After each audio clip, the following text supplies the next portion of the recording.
प्रभु यीशु मसीह के सामर्थ्य नाम से आप कलीसिया के सभी लोगों को एक बार जय मसीह कहते हैं। सुबह के आराधना में आए हुए आप सभी लोगों को प्रभु यीशु मसीह के नाम से हम स्वागत भी करते हैं। परमेश्वर महान है। इतना समय तक हमें इस कठिन परिस्थिति में हम सब किसी को संभाल कर रखा है। परमेश्वर के नामों में एक नाम है, वो हमारा सुधि लेने वाला परमेश्वर है। वो अभी तक हमारा सुधि लिया है। हम सभी लोगों की ऊपर उसकी नजर थी, उसके चलते हम सब कोई सुरक्षित हैं और भले चंगे हैं। हम इस परमेश्वर के विश्राम के दिन में, इस पवित्र दिन में एक और बार बीते बार जो मैं प्रचार किया था स्पिरिचुअल क्वारंटीन, उस स्पिरिचुअल क्वारंटीन अर्थात आत्मिक अकेलापन, उसके बारे में बीते बार हम परमेश्वर के वचन में यशायाह भविष्यद्वक्ता की किताब उसकी 26 अध्याय 20 और 21 पद को हम लोग अध्ययन किए थे। तो हम उस वचन की ओर आपको याद दिलाने के लिए आपके ध्यान को मैं आकर्षण करना चाहता हूं। आपके पास मैं विश्वास करता हूं सबके हाथ में बाइबल है, क्योंकि आज रविवार के दिन है, परमेश्वर के विश्राम के दिन है। हम अपना बाइबल धर्मशास्त्र को खोल करके देखें कि कैसा बाइबल धर्मशास्त्र में इस समय के बारे में क्या लिखा है, कैसा लिखा है और परमेश्वर हमसे क्या चाहता है, उसके बारे में हम बाइबल धर्मशास्त्र में से देखें। यशायाह भविष्यद्वक्ता की पुस्तक उसकी 26 अध्याय उसमें 20 और 21 पद को मैं आपके सामने रखना चाहता हूं। पढ़ेंगे यशायाह भविष्यद्वक्ता की पुस्तक उसके 26 अध्याय 20 और 21 पद को पढ़ेंगे। हे मेरे लोगों, आओ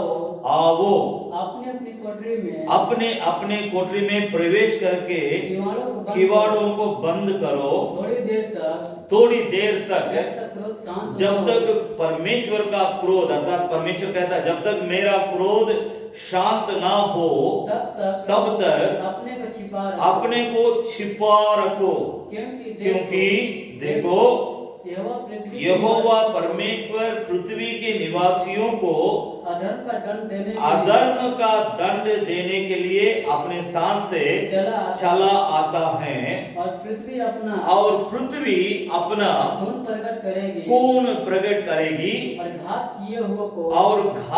किए हुओं को और अधिक न छिपा रखेगी। परमेश्वर के नाम की स्तुति और प्रशंसा होने पाए। इस अंतिम समय में हम पहले से जानते हैं सब कोई कि अभी कोरोना बीमारी के चलते पूरा दुनिया में हलचल मची हुई है। हम प्रतिदिन अपने समाचार के द्वारा, सोशल मीडिया के द्वारा दुनिया में क्या हो रहा है, इन सारी बातों को हम देख रहे हैं। हम सब कोई लगभग इन बातों से वाकिफ हैं, इसलिए हम ये नहीं कह सकते हमें कुछ नहीं मालूम है। जब इस प्रकार की विपत्ति और महामारी या परमेश्वर के वचन में जैसा 21 पद में लिखा है कि परमेश्वर पृथ्वी के लोगों का अधर्म का न्याय करने के लिए वो अपना स्थान से निकल पड़ा है, चल चुका है। वो अपने स्थान से निकल करके अभी पृथ्वी में रहने वाले तमाम लोगों के अधर्म का दंड देने के लिए, सजा देने के लिए, उन सभी लोगों के ऊपर न्याय करने के लिए वो अपना स्थान से चल चुका है, निकल चुका है करके जिस तरह हम इस वचन में पढ़ते हैं, ऐसा समय में परमेश्वर जो दंड देने वाला है, परमेश्वर जो न्याय करने वाला है, परमेश्वर जो पापी और धर्मियों को अपने दाहिने ओर, पापियों को अपना बाएं ओर वो अलग करेगा करके परमेश्वर के सत्य वचन मत्ती रचित सुसमाचार की पुस्तक 24 अध्याय में आप बाद में पढ़िएगा। परमेश्वर अपनों को दाहिने ओर करेगा, जो गैर हैं, जो उसकी बातों को नहीं माने, उन सबों को दंड देने के लिए उनको बाएं तरफ खड़ा करेगा। सर्ग संसार के एक छोर से लेकर दूसरे छोर तक परमेश्वर अपने दूतों को आज्ञा देगा, सब किसी को बटोरेगा, सब किसी को अपने पास खींच के ला के सामने खड़ा करेगा। जब सब कोई उसके सामने खड़े होंगे, उस समय बाइबल धर्मशास्त्र बतलाते मत्ती 24 अध्याय में प्रभु यीशु मसीह ने कहा परमेश्वर अपनों को अपना दाहिने ओर खड़ा करेगा, जो अपना नहीं है उस समय उनको अलग करेगा, बाएं तरफ खड़ा करेगा। तो मैं इस बात को आपसे इसलिए यहां पर जिक्र कर रहा हूं, जब इस प्रकार संसार के ऊपर परमेश्वर अपना काम करने का समय आएगा, उस समय परमेश्वर की जो अपने निज प्रजा है, परमेश्वर के जो अपने लोग हैं, उनको उस समय में क्या करना चाहिए, उसी के बारे में मैं आपका ध्यान को उसी के बारे में बतला करके मैं आपका ध्यान को उस शब्द को और आकर्षण करना चाहता हूं। वहीं पर इस बात को हम पढ़ते हैं बाइबल धर्मशास्त्र में कि इस 20 अध्याय में कि परमेश्वर उस स्पिरिचुअल क्वारंटाइन के बारे में क्या कह रहा है, किस प्रकार हमें क्यों अकेला रहना है, क्यों आत्मिक अकेलापन हमारे को जरूरी है। इस बात को समझने के लिए हम आज तो सब कोई बीमारी हमको तो नहीं है, हम सभी लोगों को नहीं है, परमेश्वर को धन्यवाद हो, परंतु एक तरह हम भी क्वारंटाइन में हैं, हम सब कोई क्वारंटाइन अपना क्वारंटाइन में ही हम हैं। इसके चलते हम घर के अंदर हैं, घर से बाहर नहीं जाते हैं। थोड़ा बहुत छोटा मोटा काम के लिए हम 5-10 मिनट के लिए जाते होंगे, लेकिन पहले इस क्वारंटाइन के बारे में हम जानते नहीं थे। यानी लॉकडाउन होने से पहले जब हम आजादी के साथ सब काम करते थे, बाहर जाते थे, आते थे, वो तो अभी बंद है। मेरी बात को समझने की कोशिश कीजिएगा। ऐसा परिस्थिति में एक ही सीधे बात 20 और 21 पद को आपसे मैं कह रहा हूं, आप इस अध्याय के यशायाह 26, 20 और 21 पद को बार-बार पढ़िएगा। एक बात आपको समझ में आ जाएगा, जब परमेश्वर अपना काम करता है उस समय परमेश्वर कहता है कि 21 पद में वो अपना काम करता है, लेकिन 20 पद में हमें आदेश देता है। क्या बतलाता है उसको थोड़ा समझने की कोशिश करें। हे मेरे लोगों, आओ अपने अपनी कोठरी में प्रवेश करके किवाड़ों को बंद करो, थोड़े देर तक, जब तक क्रोध शांत ना हो तब तक अपने को छिपा रखो। इसी के बारे में मैं कह रहा था बारंबार, बीते बार भी मैं कहा था, अभी भी मैं कह रहा हूं, क्वारंटाइन में क्यों परमेश्वर हमें रखना चाहता है। यह आत्मिक क्वारंटाइन है, इस बात को समझने की कोशिश कीजिएगा। ये आत्मिक क्वारंटाइन, प्रभु कहता तुम अपने आप को छिपा रखो, अपने घर के अंदर आ जाओ, दरवाजा खिड़कियों को बंद करो और भीतरे आप सब कोई छिप कर रखो, अपने आप को छिपा कर रखो। मैं इसके बारे में मैं आपसे बीते बार भी कहा था, अभी भी मैं कह रहा हूं, हम सभी लोगों के लिए इस तरह परमेश्वर एक समय देता है। जब हमको आसमान में उड़ने के समय आता है उस समय आसमान में उड़ सकते हैं, जब बाहर घूमने के समय आता है उस समय बाहर घूम सकते हैं। अभी परमेश्वर भीतर रखने की बात करता है, भीतर रहने की बात करता है, अपने आप को छुपा करके उसके सामने अपने आप को प्रकट करना, परंतु दरवाजा खिड़की को बंद करके रखना। भीतर आओ मेरे लोगों, मेरे पास आ जाओ, भीतर आ जाओ, दरवाजों को बंद करो, खिड़कियों को बंद करो, तुम अपने भीतरे रहो। परमेश्वर के नाम की स्तुति हो। मैंने बीते बार एक बात को कहा था, आप में से कितने लोगों को याद है मुझे मालूम नहीं है, मैं फिर आपको याद दिलाना चाहता हूं। इस प्रकार आत्मिक अकेलापन में रहने से हमें क्या आशीष हो सकती है, और इसी बात के बारे में मैं कह रहा हूं। बीते बार मैं दानियल के बारे में कहा था। दानियल को उनके आत्मिक जीवन के विरोध में उस देश में, जिस देश में वो था, बाबुल देश, उस बैबिलोन में, उस नगर में, उस शहर में एक बड़ा पद में वो था, राजा के दाहिने हाथ जैसे, क्योंकि उसका अंदर परमेश्वर का आत्मा था, एक विशेष आत्मा पाया हुआ व्यक्ति था दानियल। उसके चलते उसको परेशान करने के लिए उसकी प्रार्थना सुनी जा रही थी, उसकी हर प्रार्थना के लिए जवाब मिल रहे थे, उसका परमेश्वर उसके हर प्रार्थनाओं को सुनकर के उत्तर देता था। राजा ने किसी दिन अचानक सपन देखा, उस सपन देखने के बाद वो सपन को भूल गया, लेकिन उसके अंदर एक बहुत बड़ी घबराहट आ गई। तब उसने कहा, देश के तमाम लोगों को बुला करके, जो बुद्धिजीवी लोग थे उन लोगों को बुला करके उन लोगों से कहा, मेरा सपन को भी बताना है और उसका अर्थ भी मुझे चाहिए। तब राजा से लोगों ने कहा, उस देश के जो ज्ञानवान लोग थे, कि उन लोगों ने कहा कि सुनिए राजा, आप पहले अपना स्वप्न बताइए, तभी हम लोग अर्थ बता सकते हैं। तो उसके लिए राजा ने कहा, नहीं, हम स्वप्न को भूल गए, इसलिए स्वप्न भी बताना होगा, उसका अर्थ भी बताना होगा। तो उसके लिए उन लोगों ने कहा कि ऐसा हमारे पास कोई नहीं है। तब किसी व्यक्ति ने कहा, नहीं, हमारा यहाँ वो एक व्यक्ति है जो परमेश्वर का आत्मा पाया हुआ व्यक्ति, जिसका नाम दानियेल, वो व्यक्ति आपका स्वप्न को भी बतलाएगा, उसका अर्थ भी आपको बतलाएगा, राजा आपको याद दिलाएगा, अर्थ भी बताएगा। तो उसको बुलाओ। जब उसको बुलाया गया, उसी तरह उसने कहा, राजा का स्वप्न भी बताया, अर्थ भी बताया। उसके बाद राजा बड़ा खुश होकर के, सही बात है, ये व्यक्ति के अंदर परमेश्वर का आत्मा है, ये विशेष आत्मा पाया हुआ व्यक्ति करके उसको उस राजगद में उसको एक बड़ा पद दे करके उसको पदवी में बैठाया गया है। भाई बहन, मेरी बात को समझने की कोशिश कीजिए। जब उसके आत्मिक जीवन बहुत मजबूत था, उसकी आत्मिक जीवन की मजबूती के चलते लोगों ने उसकी बातों को देख करके, उसके जीवन को देख करके बहुत क्रोध में आकर के उसके आत्मिक जीवन को बिगाड़ने के लिए उसके विरोध में कार्य करने लगा। तब उसके लिए, उसका आत्मिक जीवन को खराब करने के लिए राजा से बोल करके, और दानियेल प्रतिदिन 3 बार प्रार्थना करने वाला था। राजा से बोल करके कानून बनाया गया, राजा तुझे छोड़ करके इस देश में कोई किसी देवता को नहीं मानेगा, किसी मूर्ति के सामने मूर्ति को दंडवत नहीं करेगा, उसका कोई अपना देवता नहीं रहेगा, आप ही को दंडवत करना है, आप ही को पूजना है। तो तब राजा ने उस कानून को मान लिया और उसमें दस्तखत भी कर दिया। उसके चलते देश में अभी कानून बन गए हैं। तो भी इसकी जानकारी जब दानियेल को मिला था, तो पर भी वो डरा नहीं था, क्योंकि आत्मा पाया हुआ व्यक्ति। इस परिस्थिति में अगर आप परमेश्वर का आत्मा पाए हुए हैं, आप डरेंगे नहीं, आप भयभीत नहीं होंगे, आप घबराएंगे नहीं, आप नर्वस नहीं होंगे, आपका हाथ पैर कांपेगा नहीं। कोई भी खबर आप सुनेंगे, आप उस खबर को सुन करके डगमगाएंगे नहीं, तरतराएंगे नहीं और अविश्वास नहीं करेंगे। परमेश्वर पर आपका विश्वास और बढ़ेगा और परमेश्वर पर विश्वास रखेंगे।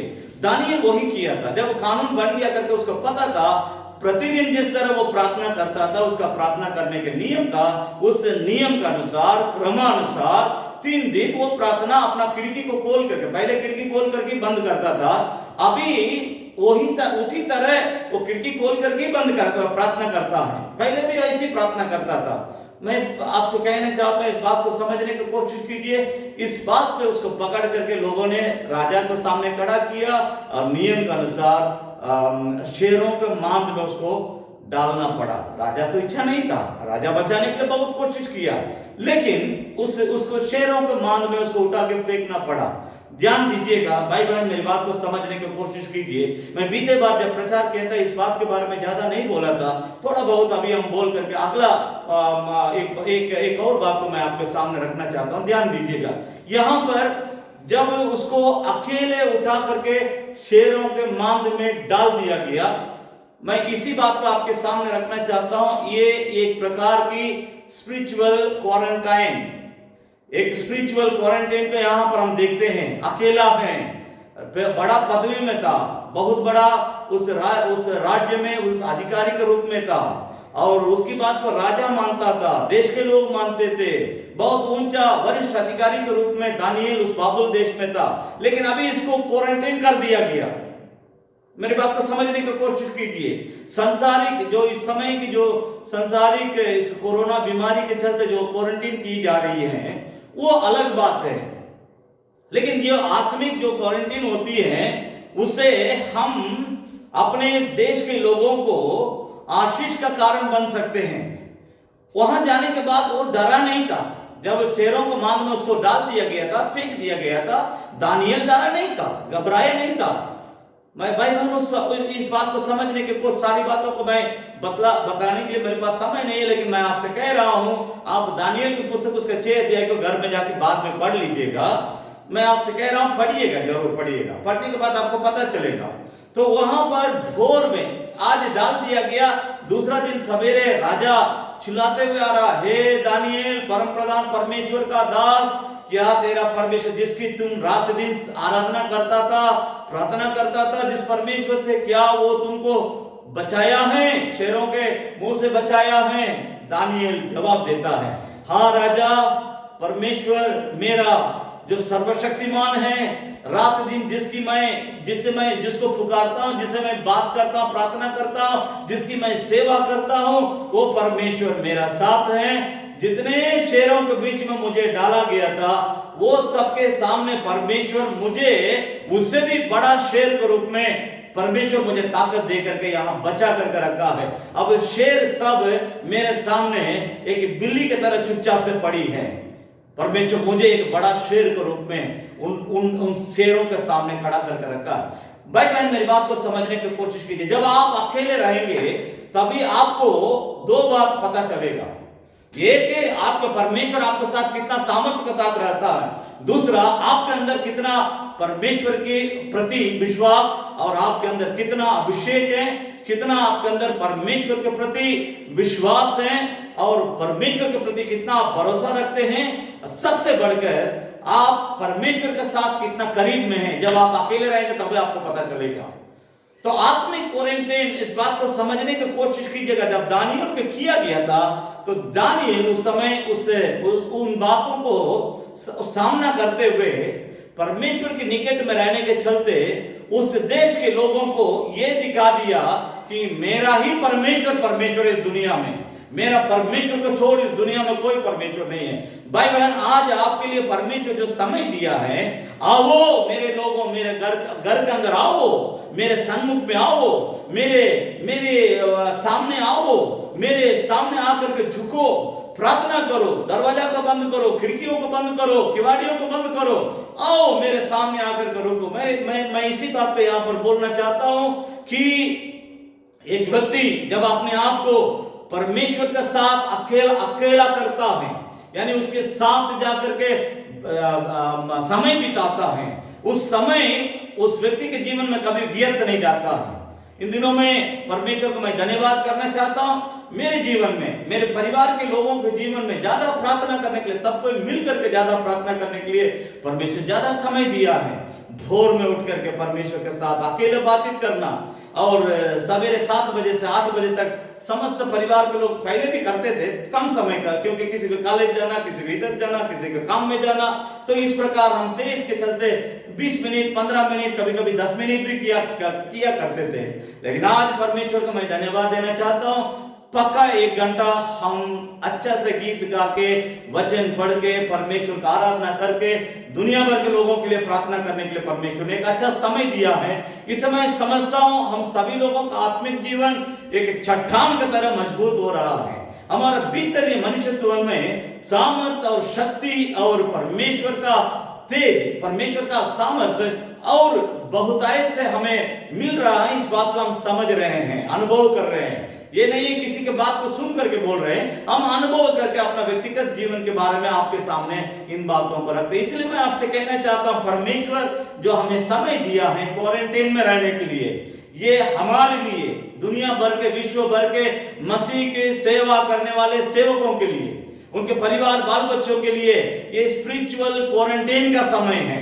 कलीसिया के अंदर, दुनिया भर में जो कलीसिया के अंदर विश्वासीगण हैं, जितने परमेश्वर के नाम पर विश्वास करते हैं, जितना प्रभु यीशु मसीह के नाम से पिता पुत्र आज्ञा को, उसके यीशु का आज्ञा मानकर पिता पुत्र पवित्र आत्मा के नाम से बपतिस्मा लिए हैं, जितने बपतिस्मा लेने के लिए तैयार हैं, जितना पवित्र आत्मा का अभिषेक को पाए हैं, हम सभी विश्वासियों के लिए, सेवकों के लिए और सेवकों का परिवार और विश्वासीगणों को बाल बच्चे, हम सबके लिए कलीसिया का प्रायचिन हो सकते हैं। आप कलीसिया का एक जिम्मेदारी पाया हुआ एक विश्वासी, एक कमिटी मेंबर भी हो सकते हैं। मैं आपसे कहना चाहता हूं कि हमारे लिए एक अच्छा आत्मिक अकेलापन जो इन दिनों में हो रहा, समय परमेश्वर के साथ समय बिताने के लिए, अकेले परमेश्वर के साथ जो समय बिताने के लिए समय दिया गया, इसका फायदा उठाइए। मैं यही कहना चाहता हूं, इसका फायदा उठाइए। दानियल फायदा उठाया, उसके चलते उसने अपना आत्मिक ताकत से उस अकेलापन जो लोगों ने सोचा, राजा और उसके विरोधी लोगों ने सोचा, इसको उठा करके मांद में डाल देंगे और शेर तो इसको खा के खत्म कर देगा। मैं परमेश्वर को धन्यवाद देना चाहता हूं, लेकिन शेरों को ऊपर जय पाने का ताकत परमेश्वर उसके अंदर रखा था। जब आप अकेले परमेश्वर के सन्मुख में पहुंचेंगे, आपका ताकत बढ़ेगा। क्योंकि मैं एक वचन को यहाँ पर आपको जोड़ना चाहता हूँ, यशायाह भविष्यद्वक्ता की पुस्तक, उसका 40 अध्याय, परमेश्वर का नाम की स्तुति और प्रशंसा होने पाए। यशायाह भविष्यद्वक्ता की पुस्तक, उसका 40 अध्याय, यहाँ पर देखिएगा, यहाँ प्रार्थना के जीवन के बारे में एक बात को हम पढ़ते हैं। हम इसमें 27-28 पद से पढ़ेंगे, थोड़ा जल्दी जल्दी पढ़ेंगे। क्या तुम नहीं जानते, क्या तूने नहीं सुना, हैं? यहोवा जो सनातन परमेश्वर हैं? और पृथ्वी पर का सृजनहार है, सृजनहार है, वह न थकता हैं? न श्रमित होता है, परमेश्वर न थकता न श्रमित होता है, उसकी बुद्धि अगम है, वो थके हुओं को बल देता है और शक्तिहीन को बहुत सामर्थ्य देता है। तरुण तो थकते हैं और श्रमित हो जाते हैं, जवान ठोकर खाकर हैं, परंतु जो यहोवा के बाट जोते इस बात पर ध्यान दीजिएगा, जो यहोवा का बाट जोगेंगे वे नया बल प्राप्त करेंगे, वे उकाबों के समान उड़ेंगे, वे दौड़ेंगे और श्रमित नहीं होंगे, चलेंगे। बाइबल धर्मशास्त्र बतलाते हैं, जो यहोवा की बाट जोगते हैं वे नया बल प्राप्त करते हैं। हालेलुया। इस सुबह के समय में परमेश्वर की आराधना करने के लिए आए हुए कलीसिया के सभी लोगों से मैं कहना चाहता हूं, जरूर हम दूर दूर से परमेश्वर के वचन को हम सुनते हैं, अच्छी बात है, कोई बात नहीं, लेकिन एक बात पर ध्यान दीजिएगा, ये जो आत्मिक अकेलापन, अकेले रहने के लिए परमेश्वर के साथ, अकेले रहने के लिए परिवार के साथ, अकेले परमेश्वर के साथ रहने के लिए परमेश्वर जो समय दिया उसके लिए धन्यवाद दीजिए, क्योंकि बाइबल धर्मशास्त्र बतलाती है इस आत्मिक अकेलापन के द्वारा हम बहुतों को आशीष पहुंचा सकते हैं। जैसे दानियल ने पूरा राज्य में इस बात की राजा के द्वारा घोषणा करवा दिया कि दानियल का परमेश्वर ही परमेश्वर है। हालेलुया। आत्मिक जो अकेलापन है उसमें शक्ति है, उसमें बल है, उसमें ताकत है, उसमें सामर्थ्य है। तो इस बात को समझने के लिए मैं एक अध्याय को और आपका ध्यान को आकर्षण करना चाहता हूं। सभा उपदेशक की पुस्तक उसकी हम 3रे अध्याय की ओर आएंगे।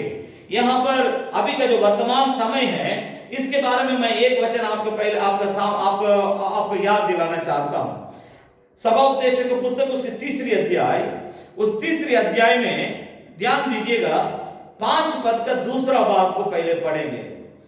5 पद का दूसरा पद है, गले लगाने का समय और गले लगाने से रुकने का समय भी है। हम एक दूसरे से गले लगाते थे, दुनिया भर के लोग गले लगाते थे, और एक राष्ट्रपति दूसरा देश के राष्ट्रपति से मिलते हैं तो गले लगाते थे, लेकिन आज कोई नहीं लगाते, आज कोई नहीं लगा सकते। देखिए आज वर्तमान जो परिस्थिति है दुनिया में, ये सब परमेश्वर का वचन में है। पहले ही परमेश्वर सभी बातों को लिख करके हमारे हाथ में दे दिया। तो यहां पर लिखा है गले लगाने का एक समय है, गले लगाने से रोकने का, अलग होने का एक समय, वैसे ही समय में हम अभी आए हैं। हर काम के लिए एक समय है, उस समय के अनुसार ही काम होता है। अब हमें क्वारंटीन में रहने का समय है, इस बात को समझने की कोशिश, मैं वही बात आपके सामने लाना चाहता हूं। अभी हमें क्वारंटीन में, स्पिरिचुअल क्वारंटीन में रहने का समय है। आत्मिक परमेश्वर के साथ अकेले, आत्मिक अकेलापन, परमेश्वर के साथ हमें जुड़ जाने का समय है, परमेश्वर के साथ मिलने का समय है, परमेश्वर के साथ लग जाने का समय है, परमेश्वर के सन्मुख में गिरे रहने का समय है। आपका आत्मिक जीवन को मजबूत करने के लिए, आपका अंदर का आत्मिक ताकत को बढ़ाने के लिए, आपका अंदर का आत्मिक, बाइबल धर्मशास्त्र बतलाते हैं आत्मिक उन्माद में बड़े रहो, बढ़ते जाओ। वो बाइबल धर्मशास्त्र बतलाते आत्मिक उन्मादों में बढ़ते जाओ। हम तृप्त होने के लिए नहीं, हम जितने हैं इससे भले हम आनंदित हो सकते हैं, परंतु हम तृप्त नहीं हो सकते हैं, हमें और बढ़ना है। ध्यान दीजिएगा, हमें और बढ़ना है। परमेश्वर क्या, इसलिए इस प्रकार का समय को परमेश्वर दुनिया भर के तमाम परमेश्वर के लोगों के लिए परमेश्वर ने समय को दिया है। भले बीमारी है, कोरोना वायरस के चलते बहुत लोग पूरा दुनिया में लगभग 26-27 लाख लोग इसमें संक्रमित हैं, और लगभग 1,90,95,000 तक, मतलब समझ लीजिएगा 2 लाख तक मृतकों की संख्या अभी छूने वाला है। परंतु हम इसमें आपसे ये कहना चाहते हैं, जो परमेश्वर के साथ है उनके लिए वो सुरक्षा देता है, वो सुरक्षित हैं, क्योंकि प्रभु यीशु मसीह ने कहा यरूशलेम शहर को देख करके, हे यरूशलेम, मैं मुर्गी अपने पंखों के आड़ के नीचे तुमको छुपाने के लिए जैसे चाहती है वैसा मैं तुमको छुपाना चाहता हूं। परमेश्वर का आड़ ही हमारा सुरक्षित स्थान है।